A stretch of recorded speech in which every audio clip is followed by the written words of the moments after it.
Oi, oi, oi, ninjas and ninjas. Welcome to another episode of the Exposure Ninja Digital Marketing Podcast. My name's Tim. I'm head ninja at Exposure Ninja.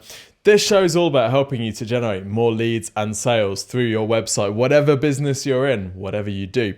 In this episode, I'm delighted to be joined by George Papazoff. Now, George runs TradePro Academy, which is a trading membership site, and he's here to talk through his funnels. He's built some cool funnels, mostly using organic traffic. In fact, almost all entirely organic traffic he's driving to his website, and he's got a free training course that people go through in order to sign up for his membership site. So he's come on to talk about those funnels, how they work, how he drives the traffic, and also how the back end of the thing works as well to increase his customer lifetime value. Really interesting guy. I think a really solid, natural marketer.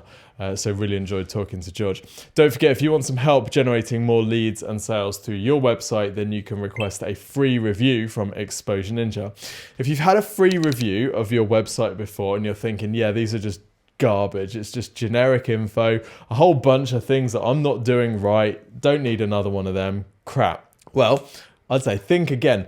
This review is completely different to anything that you will have seen before. When you request a free review from Exposure Ninja, what happens is one of our team will spend about half an hour making you a video which shows you what you can be doing to not only increase the percentage of your website visitors that turn into leads or sales, but also show you how to get more traffic. So they'll look at things like SEO, any paid ads that you or your competitors are doing, and they'll also dig into what your competitors are doing to attract leads and sales. And they'll put everything together in a 15-minute video, which they'll send over to you with a prioritized plan that you can follow over the next 6 to 12 months. So it's a really awesome thing to do. Fantastic feedback. If you go on Google or Facebook, you'll see that we've got hundreds of 5-star reviews for this service, and it's completely free of charge. There's no obligation. No one's going to try and close you on anything. We're just not like that over here at Exposure Ninja. Anyway, go to exposureninja.com to request your free review today. Without further ado, enjoy the show with George Papazoff from the TradePro Academy.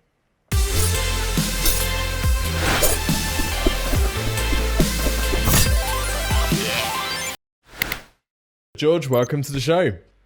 Hey, Tim, thanks a lot for having me. Really excited to be here. So today, as you know, we're going to go behind the scenes of some of the marketing that you're doing for TradePro Academy. Before we get started, what is TradePro Academy and how do you guys make money? Yeah, absolutely. So TradePro Academy is an online community where we stand now. It didn't start that way. What we do online is we provide an educational course. So it's a program for people who are interested to learn how to trade. And it's sequential, it's step-by-step, a complete development package. Because online traders have a lot of choices, abundance of information, but not really a structured program. So it's that, and that's really just the entryway into it. What it really is a full-fledged community where traders meet, interact with one another, share analysis and ideas, and really connect and do the trading online on a daily basis. So it's education to start, but more importantly, it's a community on a continuous basis. Awesome. What a fantastic elevator pitch as well. You got the emotion and the logic in there. I love it. Yeah, thank you. This is not your first rodeo. Not at all. It's my first podcast where we delve into the marketing, though, so I'm really excited for it. We usually talk about the trading more, but this is exciting. Yes, let's hope you're still saying that at the end. Yeah. So how long have you been going? So TradePro Academy started in 2012 as a business. I was running it concurrent with doing my full-time job. So it started as a side hustle, a lover, if you will, on the side. And in 2016, I left my job. I was a trader at Scotiabank, and I experienced really the collapse of the financial bubble in a very hard way. I remember having very tough conversations with their clients. And, you know, I was writing a blog, and I said, hey, I'm trying to help these people, and I'm not doing them a favor by listening to their calls when it's too late. So really in 2016, 4 years after the collapse, I was in a position to leave the job, the full-time, and start trading for myself. So 2016 to now is the real full-time meat and bones behind the effort of TradePro, but it was a side project from 2012. Cool. And am I right in thinking that your main source of revenue is these memberships that you have, right? The 3 memberships on the site? Yes, absolutely. That's the model. We do the membership model, and it's unique in our industry that if you look at trading education, most people are trying to get you to part with $10,000, $15,000, $20,000. And the unique aspect for us is that we made it affordable on a monthly basis, and which allows the member to use that extra money to trade with and be able to earn enough income to make the membership pretty much free, right? That was the idea behind it. And then we branched out to starting to do some workshops as well this year. And those have been phenomenally successful in-person events on the back of our community. That's awesome. That's awesome. So Yeah. you've got these 3 memberships, and you've basically got like I can't remember what they're called, but they're like small, medium, and large, aren't they? Essentially, you've got these. Pretty much, yeah. And I'm just curious, what sort of ratio split do you see between them? Are most people signing up for the small and then upgrading over time, or do you get people just coming in and going straight onto the large ones? That's it's a really good question. And we when I first designed it, when the team kind of sat down and talked about it, we thought that applying the traditional marketing approach where you have a lower value, higher value, and put the one in the middle that you think will kind of gather the most interest, we actually saw the opposite. The highest value one has the highest ratio trade. I'd say probably 65 to 70% on average, or approximately at the moment, is on the highest tier package. And it was an interesting outcome for us because our idea was to start out on the small one and build up to the large. But I found that people were just committing right off the bat to the biggest package. And I think that's a great thing. That's a phenomenal thing. Have you tested pricing? We did, yeah. We tested some pricing. We've actually raised our pricing 2 or 3 times in the last 16 months or so. Wow. And that's because we continue to add value as well. So WOW's a typical response. Some of our clients are like, hey, man, I saw something that was put on the internet. There was only $169. I'm like, show me where that is, and I'll give you a month off. But we've been raising the price quite a bit, and that's behind the effort of the value we've created. We continue to retape our courses. And we retaped a lot of our material so it's current. The market changes a lot. Business in general changes a lot. Sometimes I go to bed and wake up and there's a whole new atmosphere that we're competing in. So we retaped some of our courses. We've added more support, onboarding calls to bring the client on up to speed with our product, our live trading room. There's a lot more involvement. And so we've raised the price for that. And our customers have been happy they say it's a really good value product. And when we asked them, that was towards the low end of the range of what they said it would be worth. That's amazing. Yeah, part of me is like, right, I'd stick in a 999 a month model and see what the take up is on that. So I mean, training and particularly memberships can be a really tough sale. It's kind of a bit notoriously difficult to get people to sign up for a monthly membership. So what are your top ways of getting new members, and what sort of funnels have you got coming into this membership, or are people just buying straight from the site? That's awesome. When we dug a little bit deeper into those statistics, we found that people were, in terms of the membership model, we're in a very unique business in trading. It's like Donald Trump will do a 140-character tweet and the market would just completely go bonkers, right? And so in that kind of paradigm where those things happen on a daily basis, the unique thing about our business is the content almost creates itself. So you're taking the news cycle and you're crunching it and providing an analysis for an actionable trade or how to trade in that type of market. So really the content is there for us, and that helps us sustain the membership because there's always something new going on. Right. But in terms of how we get clients to our website, one thing that I'm very proud of in the business and our team is that we've spent very little money on marketing. I don't know if you would believe this, but this year I just looked up the number right before. We spent $1,300 on Google AdWords, and that's it for the whole year on on exposure. That's changing in 2020. But we're really gonna leverage a little bit more of the marketing strategies. But we've had a 300% revenue growth with just $1,000 worth of AdWords, and those AdWords are buying our own brand name. So, it's been a great year. One of our best performing funnels, to answer that question, is the free training one. So if you go on our website, tradeproacademy.com/free training, there's a collection of videos there that essentially you put your email in, and then through our email sequence at Active Campaign, we deliver this course series. It's been very successful because we didn't have anything at the beginning of the year. We had no free training. The pitch was come to the website, and the website was responsible for making the sale. And it worked, but the problem with that was the client doesn't get a chance to experience the quality and style of teaching.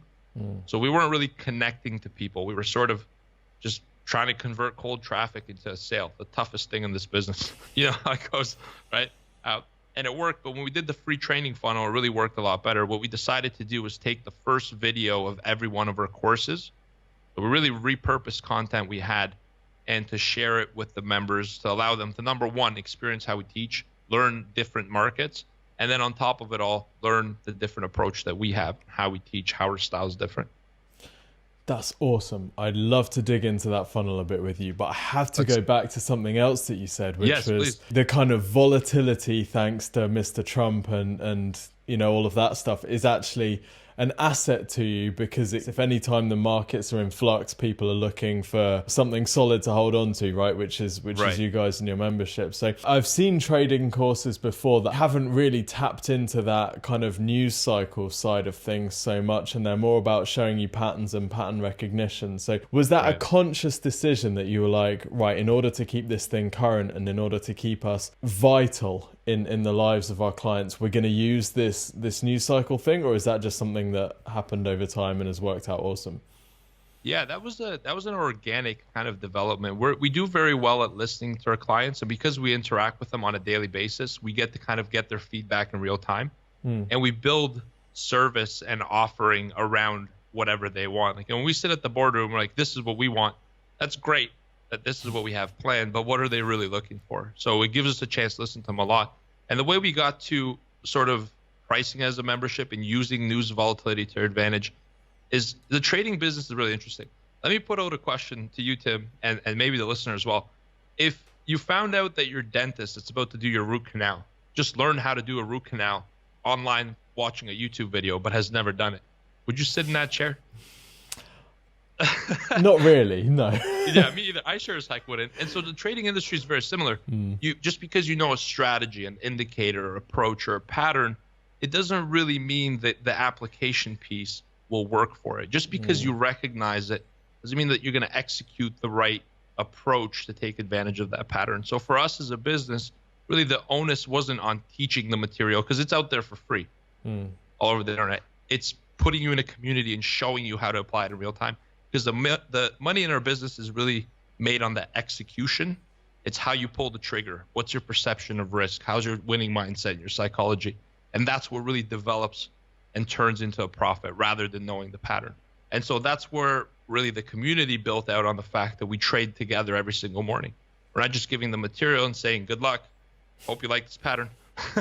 We're saying, hey, here's the pattern. Here's how it works. Here's when it works, when it doesn't, how you need to manage your risk around the pattern. And it's those fine details that make the biggest difference and make successful traders at the end of the day. That's awesome. And I'm guessing that, a lot of membership sites will see big drop-offs after like a few months. I'm guessing your membership is fairly sticky because of that community piece.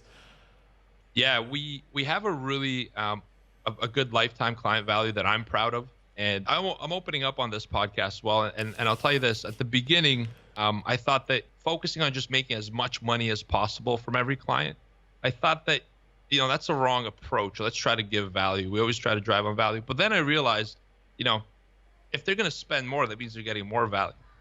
And so I warmed up to the idea. And so when we started to focus on the lifetime client value, our retention and the amount of months people were sticking around in the membership exploded. It's really high in our business on the fact that we give continuous value on a daily basis. Awesome. Anyway, so back to the funnel before I get distracted again. So you've got this funnel. So people come onto your site and they click on the free training thing, and then they go through 6 videos, which are sent automatically through ActiveCampaign. And each video is the first module of your main course. Is that right? Right. That's correct. So we have 6 emails that go out, and when the email goes out, it just reminds you to watch the video. And then you click that video, and it brings us to the website where it's set up to show the video openly.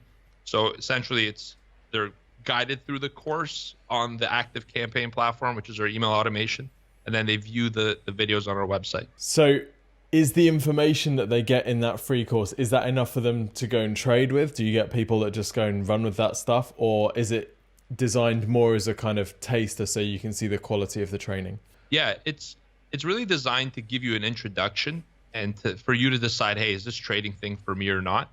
And it gives you enough information to know that you want more. And I purposely didn't put all the information to give them the whole thing, not because then we're giving away our secret sauce. Because I think in business these days, especially a content-driven business, you got to give away your best stuff. And it's not that I just want to hold it back from them. I just think that just giving them education without showing them how to do it is frankly irresponsible in a trading type of environment. So it just kind of scratches the surface, teaches them about different courses, gets them interested, and they get introduced to trading. That's cool. I guess the other part, because we're exactly the same. Everything that we learn, Yeah. we put in books, and we basically give the books away. You can get them on Amazon for £7, or you can come to Exposure Ninja and pay, £7,000 a month, and we'll do it for you. But the information is all out there. Like you said, if people wanted to learn the strategies, I guess everything's already online anyway. That's not really Right. what they're coming for, is it? They're coming for that security, the sense of belonging, and someone to hold their hand as they do really important stuff which has big financial implications for them. Absolutely. If information was all you needed to succeed, a loaf of bread would cost $1 million because everyone would be rich, right? It's information's out there, it's scattered, and the real value of what you do, Tim, and what we try to do as well at TradePro Academy and do is helping people take that info and make it actionable, giving them accountability and a platform to help them do something with that information. Because information is just clay. What are you going to build with that clay is the important part. Okay, so before I ask you about traffic, you got the people going through this 6 email sequence. Right. Do you share numbers about how many people who sign up end up becoming a full member, or do you have any kind of, what's the success rate, even broadly speaking, of that? Yeah, so you mean of the funnel itself, or? Yeah, someone signs I'm up for the open to free that. course. How likely are they to become a member? Yeah, it's a great question. We got about an 18% conversion on it. And to be honest with you, that was a shock to me. I expected lower. But I think that giving people an introduction to the different types of courses piques their interest. And we're not just giving them a watered down version of the lesson. We're giving them the complete lesson and teaching them a lot about it. So it's been about 18%. Lately, it's picked up a little bit more. Before, it started off a little bit slower. But that's driven some pretty good conversions. And the best part is, this is the part that was surprising to me when I found out. I mean, maybe not so much to you, is that the people who took the free training tend to stay on longer because they've been introduced to it and have sparked an interest, Right. and they've gotten something of value for paying nothing. Although I will say this, paying nothing is not a good thing, because if you're not paying nothing, you're the product, right? You're paying time to watch it. Yeah, that's true. That's true. Yeah. But it's interesting because there's actually a potentially counterintuitive point there, which was that the free trial signups would all be freebie hunters. We see this with SaaS businesses a lot. If they have a free trial, they'll get a super low conversion rate on that because often it's really uncommitted people that are doing it. Whereas if there's a free demo where they actually have to be on a call with someone, they might get a higher conversion rate because that person is kind of committed more. So I guess it swings and roundabouts, but 18% sounds pretty reasonable, really. Yeah, it's been really good. And I think, it's during that free conversion, I think it's important to, for business owners listening, through my experience, it's been important to show them a taste of what they're really going to get. Sometimes we tend to give people the how. Have you read a book by Simon Sinek by any chance? You probably heard the TED Talk, Start with the Why. Yeah. I was actually reading it right now before we had the podcast. This is genius to talk about this, because in the free marketing pieces, we tend to tell the people the how, especially in trading, how you're going to make money, the strategies, the indicators. But it's more important to focus on the why. And I think when we start to incorporate that in their funnel and the way we script the actual email automation, it's really helped a lot. So I think the value is the application piece, because that's what makes the money.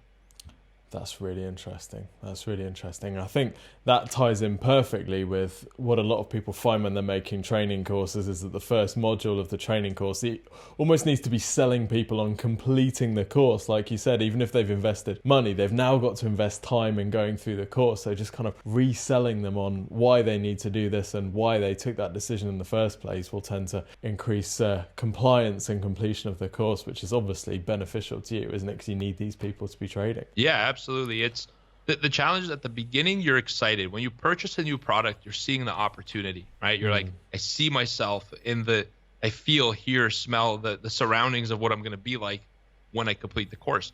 And then you sign up and you see the agenda. You're like, oh my gosh, there's actually work, right? So it's providing enough inspiration and motivation and being able to track the points at which people tend to get dismotivated or lose the focus, and being able to bump them back in. And that's where our onboarding process helped a lot. Our team member here, Azalea, our customer support manager, gets on a call, onboards and introduces them to everything. And then our system kind of keeps them engaged. The whole thing is engagement. If you can engage your customer, keep them engaged, it's a great win for everyone. That's awesome. That's awesome. And is all of the whole membership, is that run through active campaign? So you've got drip sequences once people sign up as well? What we do is I'll dive down into the technical side. I actually built the site out of necessity. Okay. Because I started out and, we didn't have the money or the budget for the web developer. We now do. But what we do is we have a WordPress site, and it runs on MemberMouse. So all the content blocking is done on MemberMouse. We built the pages with all the videos using LearnDash. So that's kind of our LMS. And what we do is once somebody signs in, they could watch the videos on the website. But we actually have a plugin, and get back to you on the name of it. But what it does is it knows what part of LearnDash you've completed. And based on that, it triggers automation sequences on active campaign to get them engaged. And so we really use that tool to say, hey, look, this person's dropping off. And it's our job to try to get them engaged, because when they signed up, they wanted an actionable outcome. That hasn't changed. What's changed is, look, life is busy. Maybe you lost some motivation. Everyone needs a good kick in the pants once in a while, including me, least of which. You're so right. And it's part of what they're signing up for, isn't it? Is to make a commitment. They might have been thinking about going into trading for years, and they're like, right, do you know what? They've hit a birthday with a 0, as Tony Robbins would say, or like New Year, hate my job, right, get me out of here. They've signed up. And then you're so right. It's then part of the service, isn't it? To make sure that they're make sure that they're coming through and getting the result that they originally arrived at you for. Absolutely. And I think that for us, the way we view our business is that the course is the sale, obviously. And when they come in, some people would tend to think, look, I've made the sale, now let me focus on the next one. And for us, when we make the sale, the job is not over, it's just beginning, right? Then it's the task on us to kind of get them engaged, anticipate their needs, and really provide. Because I think that's what's made our community so successful, is that they feel like we're there for them. And our number one corporate value of TradePro Academy here in the team is we care. That's always been front and center. And so that really drives a lot of our, sometimes crazy commitment to getting people back on and helping them out. That's so refreshing to hear, because I think the membership website model can attract a lot of passive income chasers who are like, right, we're going to knock up a crappy website, fill it with junk, and we're just going to get some passive income. Hit me up with some passive income, world. Yeah, exactly. And then, like you said, it's just next sale, next sale, next sale. Who cares, as long as they're in? Like, if we charge a low enough price, they'll forget they're even paying it. Like, it's just, ugh. Yeah. I'm so against that, and I'm so happy you mentioned that, because, for me, I totally disagree with that. It's people know, right? Yeah. You know when somebody's pulling a fast one on you, or when you're listening to somebody that they don't really care as much.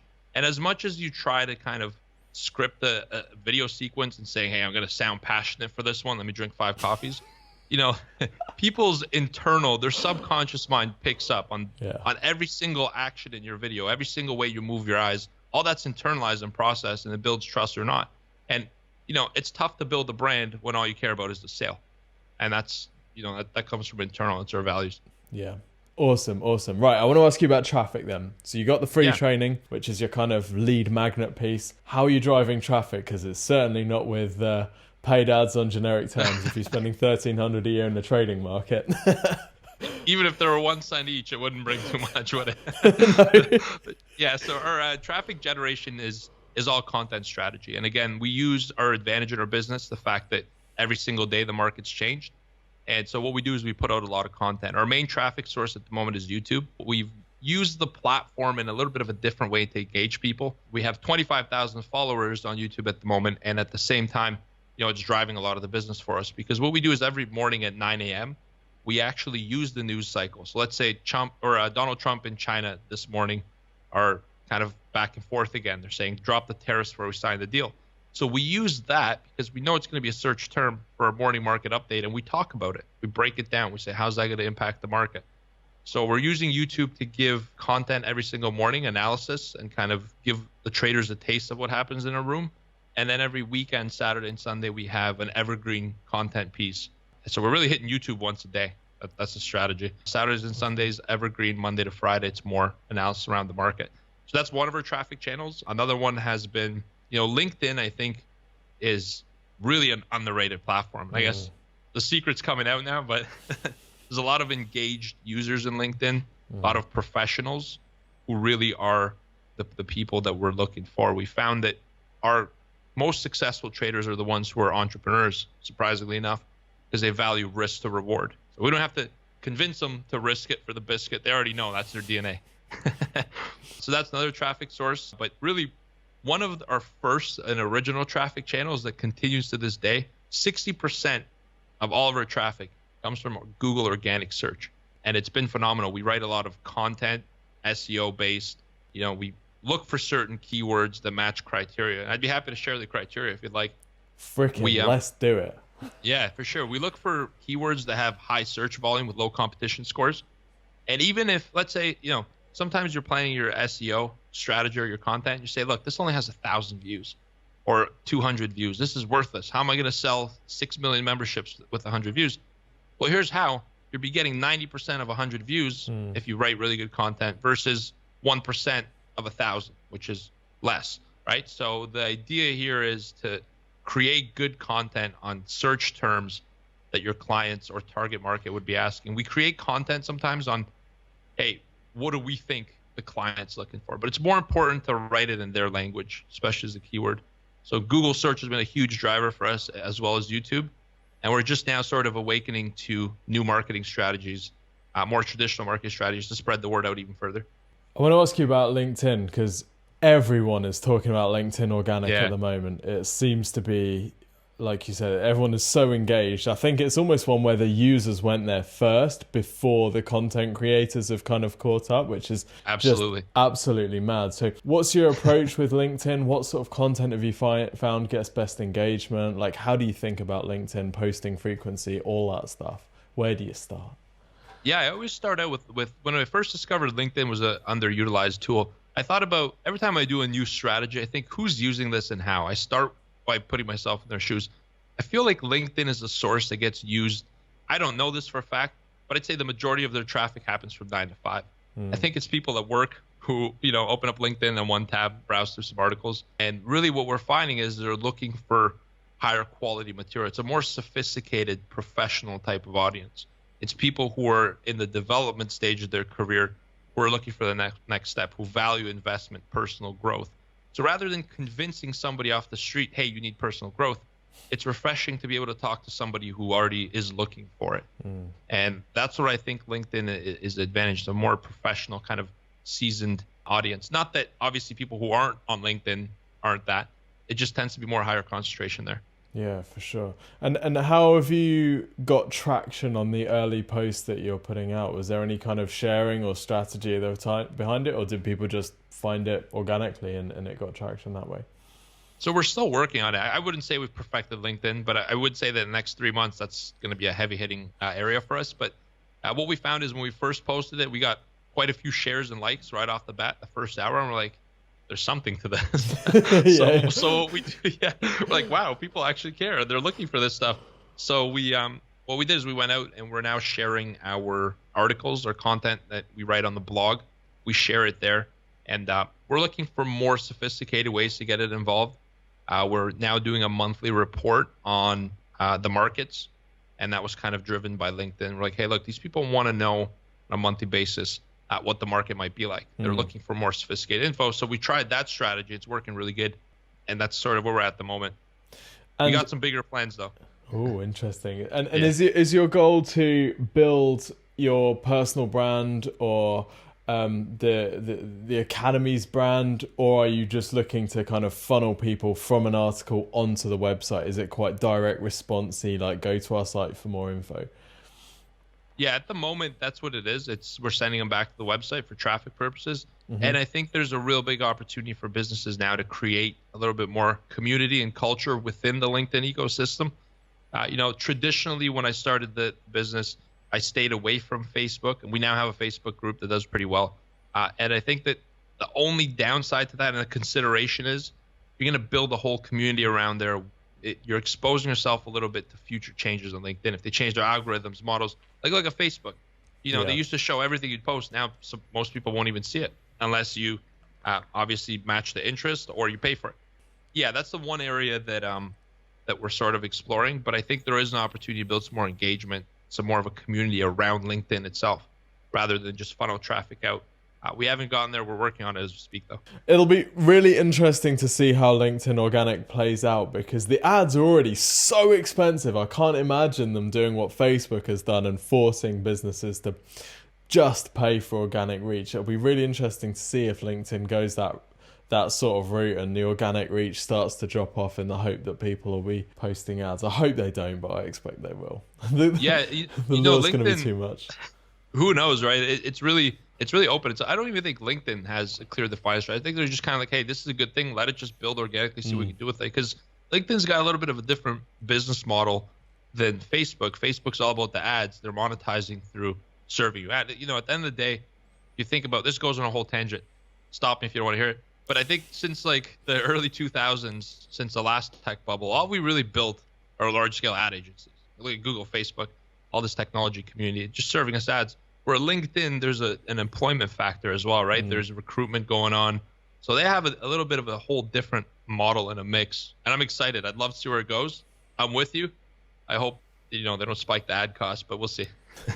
Surely we can't. I think we're paying like £8 a click for some real basic audience targeting. Surely they can't go any higher. Anyway, we'll see. They've caught on to us, I guess. It used to be a gem. Now more people are jumping on it. So yeah, I remember back in the day on LinkedIn paying about 10p a click. We were running these little sidebar ads with a grey shirt girl. I don't know if you know grey shirt girl. I don't want to go too far down that rabbit hole, but there's a picture of a girl which always gets super high click-through rate. We ran some ads with grey shirt girl, just completely blew up. Lead volume was huge, but not so much anymore. Not so much. Anyway, did you find that people from LinkedIn stayed more on your website, like wherever the traffic? Because we find that people who come from LinkedIn actually spend more time. They read more pages, and their visit sessions are longer when we look at our Google Analytics. So that's an interesting factor. They want to consume more data, I think. That's true. Normally with social traffic, we'd see like super high bounce rates, fairly low conversion rates. But yeah, with LinkedIn, I think with some of our LinkedIn ads that we're running now, we're around like 40-50% conversion rates. Just nuts. There's no other ad platform that has engagement on a website like that. So I was also wondering if it's people on desktops. I mean, I know desktop conversion rates tend to be a bit higher, so if that's the reason for the kind of social media skew that you see like Facebook ad traffic bouncing at 70% because they're all on their phones watching X Factor or something, whereas LinkedIn, they're kind of on a desktop bored at work. What else can I do so my boss thinks I'm working? I feel like it's what you go, like when you go for Facebook, if you look at the numbers, I mean, I haven't looked at an updated one, but I remember last time I saw it, I was blown away that it's mostly, people in their later years who are looking for news and funny cat videos. And it's, it's phenomenal to have scale on a platform, but some point in business, we sort of lost touch with the fact that a follower is not a customer. And so it's more of like, where's it driving the revenue? And I think when LinkedIn, people are there more to consume data, so they're on their desktop more. Like Instagram, people are there to watch, to look at pictures of all sorts, not really as engaged. Facebook, other platforms, LinkedIn, people are there to consume content, and they spend a lot of time doing it. So that's very interesting for me. I wonder if another element is that there's such a large element of text-based content on LinkedIn. It tends to be like slightly longer form, doesn't it? Whereas Instagram, you're kind of on there on the slot machine, aren't you? Ding, ding, ding, yeah, ding, exactly. Ding. Yeah. It's a very good point. Instagram, you know how much money they probably spend on, getting psychologists and engineers to make that addictive. I think that the whole invention of the never-ending scroll, oh man, that's gold for their business. It's killer, isn't it? The that little red notification thing on any social channel. I think that is going to be the demise of society. That little red thing. We're going to be. You know how many dark tunnels I've crawled into on YouTube on things like that? It starts with a little video. And you're like, oh, this is great. I want to watch this. An hour later, you're like, what am I doing? This is supposed to be a 2-minute break. They figured it out. Yeah, you heard it first. Notification rehab. That's going to be a thing in future. There's an online course idea right there. There we go. That's $1 billion idea. It may be in 100 years. Okay, right. I want to ask you about successes and failures. Any examples of marketing channels or strategies which you thought, right, here we go, start the helicopter, this is going to be amazing, ended up being a complete waste of time? I have a really good one. It happened at the beginning parts of the business when I was sort of in 2012 when it was a side project where, I didn't really put 100% into it. I remember creating a course, and this is a big tip for course creators. I know that it's out there, but it's worth mentioning. Created a course. I worked literally, I don't even want to tell you how many hours, but over 100 hours developing this course. And then I clicked submit to publish it. I'm like, Beautiful. Let them roll in. And nobody came. And so for me, it was one thing that we've used a lot is creating content on the fly. So we'll pre-sell and then create the content, and we'll listen to our customers a lot. But other than that, I want to say that we've been very lucky that we haven't had a lot of moments where we fell on our face flat. It could mean two things. One is we're not trying big enough concepts, which is something we're exploring for next year. And we spent $1,000 on marketing, right? So we definitely got to go bigger. And the second thing could be is that, part of it is that we listen to our client a lot. We ask them, hey, what do you want? We do surveys. Once this opinion and feedback comes in, we start to incorporate it. But, other than that, we've haven't had many fall flat on our faces other than the very beginning creating the course. Not to say it was so heartbreaking. I took it as, why don't people like me? Which I guess your risk profile is effective for a trader as well, because you're not going to go in and blow 100 grand on Google Ads to test it in a month, which is probably the approach that you take with risk, right? You got it with trading. You've got to manage the risk, and you've got to set it at a level that you're comfortable with. That's so bang on that I feel like I can't add anything better than that. Other than this, I will say that trading and anything else, remember we mentioned that we find that entrepreneurs make amazing traders. And I think that part of that is that risk profile, right? Bootstrapping, starting small and scaling. And that's exactly how I viewed the marketing piece as well. Very starting small. Like, look, before I pay money to bring somebody in to see our website, let's make sure we got good content on there, right? People have to like it organically before they're going to buy it through a paid click. And so we're at that stage of our business now where we've kind of found the secret sauce in the model, and now we're ready to scale up with some more paid advertising. But absolutely, I would advise anyone, no matter what they're doing, to start small. That's the best start. Yeah.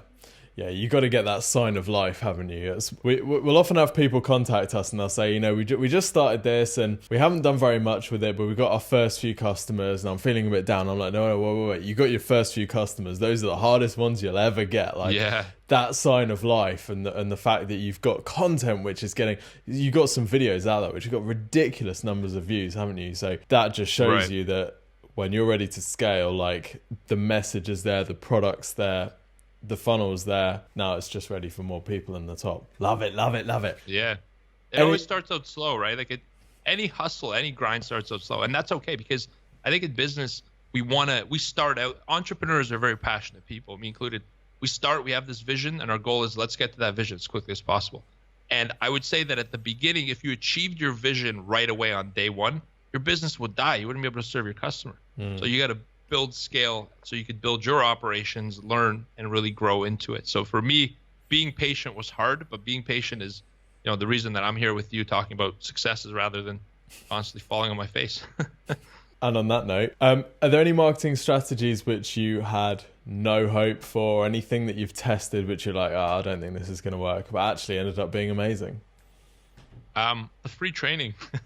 Really? The free training was one that, I had a little bit of doubt in. I was just like, would somebody see value in just throwing an incomplete piece of content? That's how I perceived it. But I would say that, the way that we perceive things as content creators is we're the hardest judge on ourselves. There's a chance that if we think something's going to suck, it'll probably be good. If we think it's going to be terrific, we're going to land the book deal. But it's like, at the beginning, I was like, they're not going to like this. Then we put it out, asked them, we got the feedback, and it worked out spectacularly. So I would say this, what you usually think as a business owner is great. And, let the customer sort of have their opinion before you judge yourself on it. And then if they say, hey, they don't like it, it's not a reflection on you. It's a reflection on how can we help them better. Yeah. You don't want to spend time doing something to be liked. You want to spend time helping others. That in turn creates a lot of positive vibes. Love it. Such a good marketing lesson. You keep saying, listen to your customers, basically build something that your customers want. And I think it's such an underrated piece of marketing advice. It can be so tempting to think about, traffic generation or funnels or anything. But the thing that you keep saying is we just built this because we listened to our customers and they told us what to build. You can't beat that. You can't outmarket lack of customer fit. There's no way you can you could spend all the money in the world, but you can't replicate that genuine care for them. And also, you want to evolve with them. I want to evolve with my customers. I don't want to evolve by myself, and that's the community aspect of it. But it's very simple. And I think somebody listening to the podcast is like, he's not giving us the gold. I'm being 100. There is no gold. That is the gold. Yeah. Right? And That I've is shined it too. That's as much gold as I can provide. But that's our core concept, that it continues to drive us. And through that belief, a lot of other things get uncovered. Things that I never thought we would do are coming up because of what our customers are saying. Okay, George, this has been amazing. I've got 3 quick fire questions for you to finish up. Okay. If you could pick one marketing channel, and one only, what would it be? We would over leverage more on YouTube. I think a lot of people are getting interested in video content, especially for a business.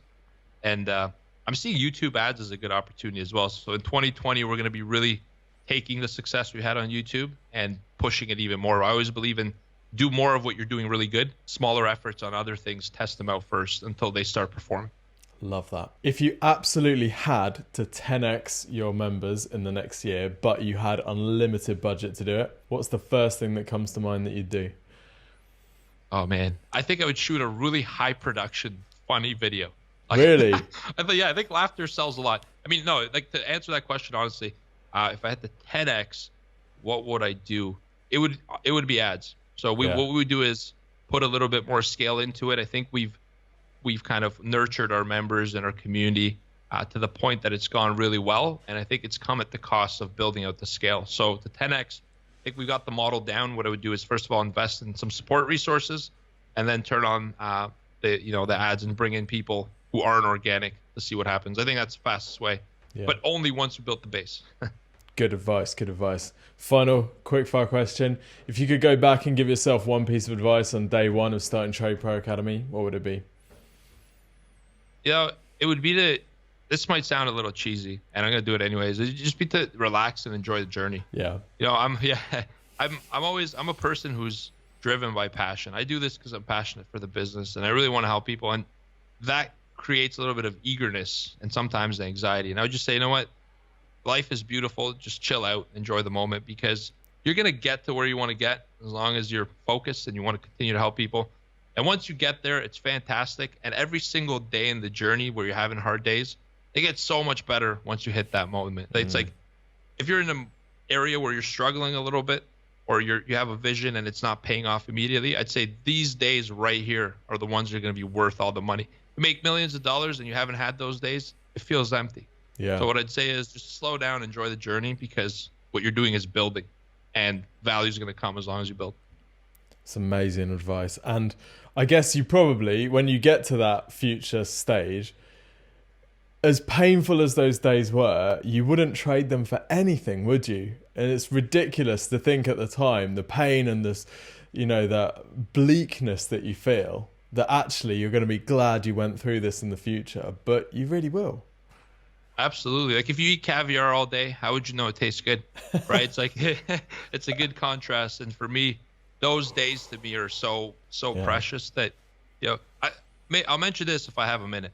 Of course. Yeah. On success, it's really interesting. You go and you have this like hustle, this passion, and you haven't made the profit yet, but you get to the point where you do make the profit, and suddenly you have everything that you want, or you could get it, and you're living a whole different lifestyle. That's a quantum leap.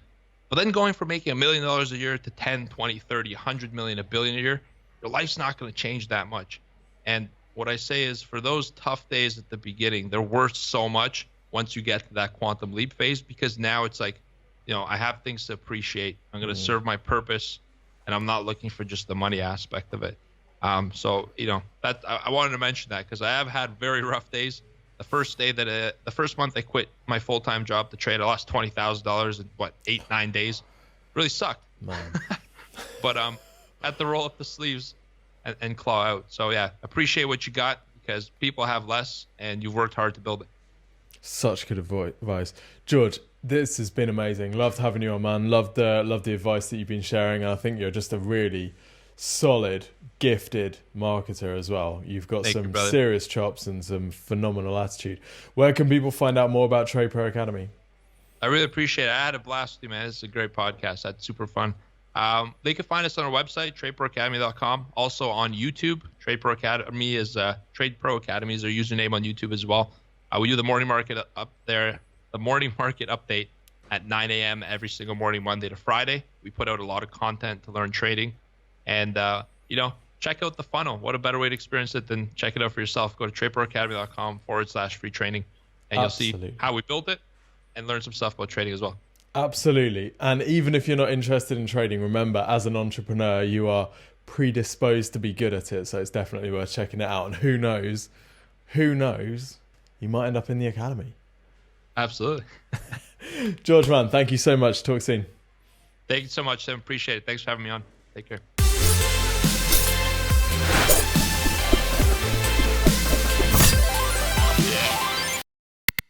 Hope you found this video useful. And remember, if you enjoyed it, click the little like button. If you want to check out more videos from Exposure Ninja, then don't forget to hit the subscribe button and that little bell icon, or leave us a comment if you've got any questions or suggestions of things that you'd like to see us cover in future. Don't forget, if you want some help with your digital marketing, then you can head over to exposureninja.com/review and request a free website and digital marketing review. What will happen here is we'll ask you a few questions about your website and your goals, and one of our team will then put together a 15-minute video where we'll show you how to improve your website's ranking, your traffic, and your conversions. It's completely free of charge. I know, crazy, right? But danger, there is a chance that you'll become a client after seeing this review because it'll blow your socks off. I have to be honest, but don't let that put you off. Go to exposureninja.com/review, and I look forward to seeing you in the next video.